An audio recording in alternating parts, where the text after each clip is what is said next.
थिस्सलुनीकियों के नाम पहली चिट्ठी। अध्याय 1। पौलुस, सिलवानुस और तिमुथियुस थिस्सलुनीकियों की मंडली को लिख रहे हैं, जो परमेश्वर हमारे पिता और प्रभु यीशु मसीह के साथ एकता में हैं। तुम्हें परमेश्वर की महाकृपा और शांति मिले। हम जब भी प्रार्थनाओं में तुम्हारा जिक्र करते हैं तो हमेशा परमेश्वर का धन्यवाद करते हैं। हम अपने पिता और परमेश्वर के सामने हर वक्त तुम्हें याद करते हैं कि तुम कैसे विश्वास योग्य रहकर सेवा करते हो, प्यार से कड़ी मेहनत करते हो और हमारे प्रभु यीशु मसीह पर आशा रखने की वजह से धीरज धरते हो। इसलिए भाइयों, तुम जो परमेश्वर के प्यारे हो, हम जानते हैं कि तुम उसके चुने हुए हो, क्योंकि हमने तुम्हारे बीच जिस खुशखबरी का प्रचार किया था वो खाली बातें नहीं थी, बल्कि ये ताकत, पवित्र शक्ति और पक्के यकीन के साथ तुम्हारे पास पहुंचाई गई थी। और तुम खुद जानते हो कि हमने तुम्हारी खातिर कैसा काम किया था। तुमने कई मुसीबतें सहते हुए पवित्र शक्ति से मिलने वाली खुशी के साथ वचन को स्वीकार किया और तुम हमारी और प्रभु की मिसाल पर चलने वाले बने। इसलिए तुम मकिदुनिया और अखाया के सभी विश्वासियों के लिए एक मिसाल बन गए।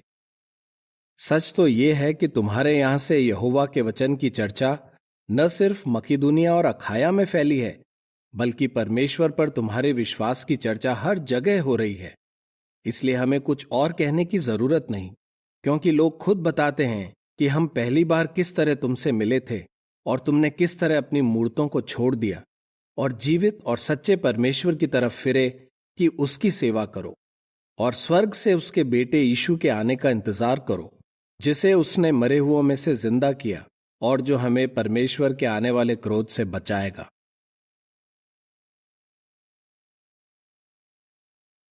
अध्याय 2। भाइयों, तुम तो जानते हो कि हमने तुम्हारे यहां जो दौरा किया था वो बेकार साबित नहीं हुआ। जैसा कि तुम जानते हो, हमने फिलिपी में बहुत दुख झेले और हमारी बेइज्जती की गई थी। फिर भी अपने परमेश्वर की मदद से हमने हिम्मत जुटाई ताकि काफी विरोध के बावजूद तुम्हें उसकी खुशखबरी सुना सकें। हम तुम्हें जो सीख देते हैं वो झूठी बातों के आधार पर या गलत इरादों से नहीं है, न ही इसमें कोई छल कपट है, मगर परमेश्वर ने हमें इस योग्य समझा कि हमें खुशखबरी सौंपी जाए। इसलिए हम इंसानों को नहीं, बल्कि परमेश्वर को खुश करने के लिए प्रचार करते हैं, जो हमारे दिलों को जांचता है। दरअसल तुम जानते हो कि हमने कभी भी तुमसे चिकनी चुपड़ी बातें नहीं की, ना ही हमें किसी चीज का लालच था जिसे छिपाने के लिए हमें ढोंग करना पड़ा हो। परमेश्वर इस बात का गवाह है। और हमने इंसानों से वाहवाही नहीं लूटनी चाहिए, न तुमसे न ही दूसरों से, जबकि अगर हम चाहते तो मसीह के प्रेषित होने के नाते तुम पर एक खर्चीला बोझ बन सकते थे। इसके बजाय हम तुम्हारे साथ बड़ी नरमी से पेश आए, ठीक जैसे एक दूध पिलाने वाली मां प्यार से अपने नन्हे मुन्नों की देखभाल करती है। हमें तुमसे इतना गहरा लगाव हो गया कि हमने तुम्हें न सिर्फ परमेश्वर की खुशखबरी सुनाई, बल्कि तुम्हारे लिए अपनी जान तक देने को तैयार थे, क्योंकि तुम हमारे प्यारे हो गए थे।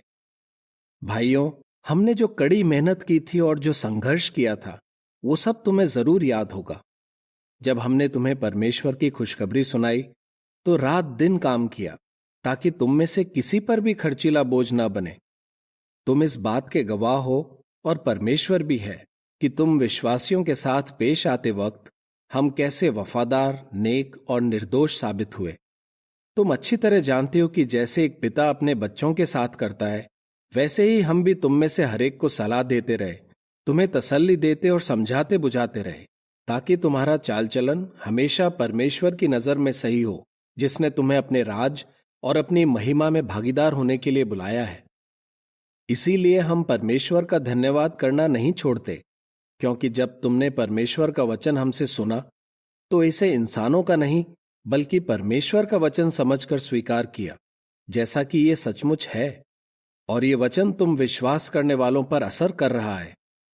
भाइयों, तुम परमेश्वर की उन मंडलियों की मिसाल पर चले जो यहूदिया में मसीह यीशु के साथ एकता में हैं, क्योंकि तुमने अपने देश के लोगों के हाथों वैसा ही दुख झेला जैसा वे यहूदी लोगों के हाथों झेल रहे हैं।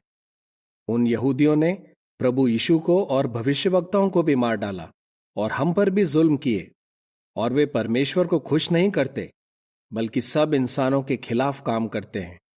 क्योंकि वे हमें दूसरे राष्ट्रों के लोगों को संदेश सुनाने से रोकते हैं ताकि उनका उद्धार न हो। इस तरह वे अपना पाप बढ़ाते जाते हैं। मगर अब वो समय आ गया है कि परमेश्वर का क्रोध उन पर भड़क उठे। भाइयों, जब हमें कुछ वक्त के लिए तुमसे बिछड़ना पड़ा, तुम भले ही हमसे दूर थे मगर दिल के करीब थे, तो हमें तुमसे मिलने की बड़ी तमन्ना थी। इसलिए हमने तुम्हारे पास आने की हर मुमकिन कोशिश की। मुझ पौलुस ने 2 बार तुम्हारे पास आने की कोशिश की, मगर शैतान ने हमारा रास्ता रोक दिया। हमारे प्रभु यीशु की मौजूदगी के दौरान हमारी आशा या खुशी या हमारी जीत का ताज कौन होगा? क्या वो तुम नहीं होगे? बेशक तुम हमारी शान और हमारी खुशी हो।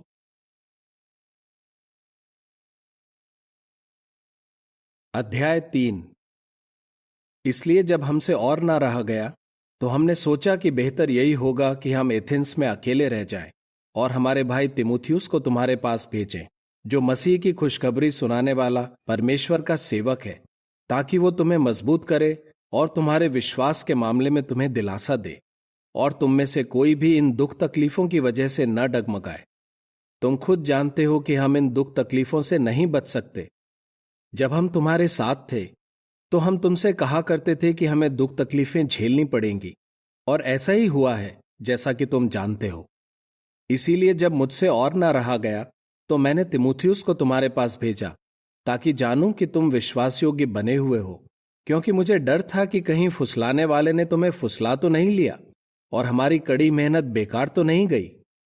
मगर तुम्हारे यहां से अभी अभी तिमुथियुस हमारे पास आया है, और उसने हमें तुम्हारे प्यार और वफादारी के बारे में अच्छी खबर दी है। उसने ये भी बताया कि तुम हमें बहुत याद करते हो और हमें देखने के लिए तरस रहे हो, ठीक जैसे हम भी तुम्हें देखने के लिए तरस रहे हैं। इसलिए भाइयों, भले ही हम बहुत तकलीफें और मुसीबतें झेल रहे हैं, फिर भी तुम्हारे बारे में और तुम्हारी वफादारी के बारे में सुनकर हमें बहुत दिलासा मिला। ये जानकर कि तुम प्रभु में मजबूती से खड़े हो, हमारे अंदर नई जान आ जाती है। तुम्हारी वजह से परमेश्वर के सामने हम जो खुशी महसूस कर रहे हैं, उसके लिए हम परमेश्वर का एहसान कैसे चुकाएं? हम रात दिन गिड़गिड़ाते हुए परमेश्वर से मिन्नतें करते हैं कि किसी तरह तुम्हें आमने सामने देख पाए और तुम्हारे विश्वास में जो कमी है उसे पूरा कर पाए। हमारी दुआ है कि खुद हमारा परमेश्वर और पिता, साथ ही हमारा प्रभु यीशु हमारे लिए कोई रास्ता निकाले कि हम तुम्हारे पास आ सकें। हम ये भी दुआ करते हैं कि प्रभु तुम्हें बढ़ाए। एक दूसरे के लिए और सबके लिए तुम्हारा प्यार भी बढ़ता रहे, ठीक जैसे हम तुमसे बेहद प्यार करते हैं, ताकि जब हमारा प्रभु यीशु अपने सब पवित्र जनों के साथ मौजूद हो तो हमारे परमेश्वर और पिता के सामने वो तुम्हारे दिलों को मजबूत करे और तुम्हें पवित्र और निर्दोष ठहराए।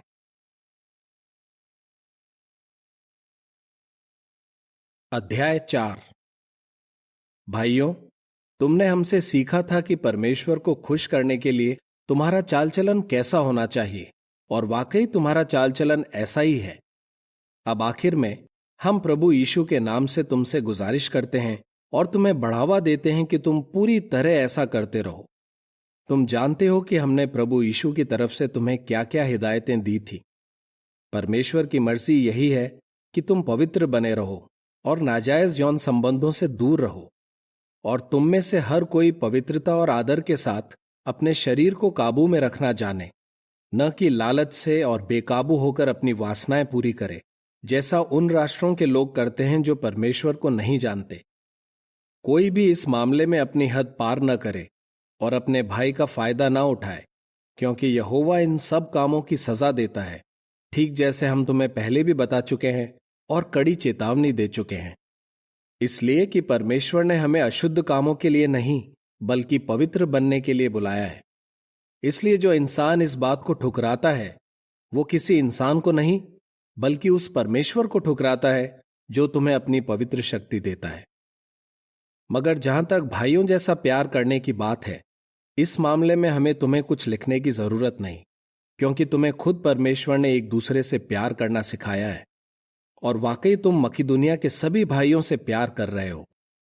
मगर भाइयों, हम तुम्हें बढ़ावा देते हैं कि तुम और भी ज्यादा ऐसा करते रहो, और जैसा हमने तुम्हें हिदायत दी थी तुम अपना ये लक्ष्य बना लो कि तुम शांति से जीवन बिताओगे, अपने काम से काम रखोगे और अपने हाथों से मेहनत करोगे, ताकि तुम बाहर वालों की नजर में शराफत से जीने वाले ठहरो और तुम्हें किसी चीज की कमी न हो। इसके अलावा भाइयों, हम नहीं चाहते कि तुम इस बात से अनजान रहो कि जो मौत की नींद सो रहे हैं उनका भविष्य क्या है, ताकि तुम उन लोगों की तरह मातम न मनाओ जिनके पास कोई आशा नहीं है। अगर हमें विश्वास है कि यीशु मरा और जिंदा किया गया, तो हमें यह भी विश्वास है कि जो लोग यीशु के साथ एकता में मौत की नींद सो गए हैं, उन्हें परमेश्वर यीशु के जरिए जिंदा करेगा। क्योंकि हम यहोवा के वचन से तुम्हें बताते हैं कि हम में से जो प्रभु की मौजूदगी के दौरान जी रहे होंगे, हम किसी भी हाल में उनसे आगे नहीं बढ़ेंगे जो मौत की नींद सो चुके हैं। क्योंकि प्रभु खुद प्रधान स्वर्गदूत की दमदार आवाज से पुकार लगाता हुआ स्वर्ग से उतरेगा और परमेश्वर की तुरही फूंकी जाएगी, और जो मसीह के साथ एकता में मर गए हैं वे पहले जिंदा होंगे। इसके बाद हम जो जिंदा हैं और जो बचे रहेंगे, हम उनके साथ बादलों में उठा लिए जाएंगे, ताकि हम हवा में प्रभु से मिलें। इस तरह हम हमेशा प्रभु के साथ रहेंगे। इसलिए इन बातों से एक दूसरे को दिलासा देते रहो।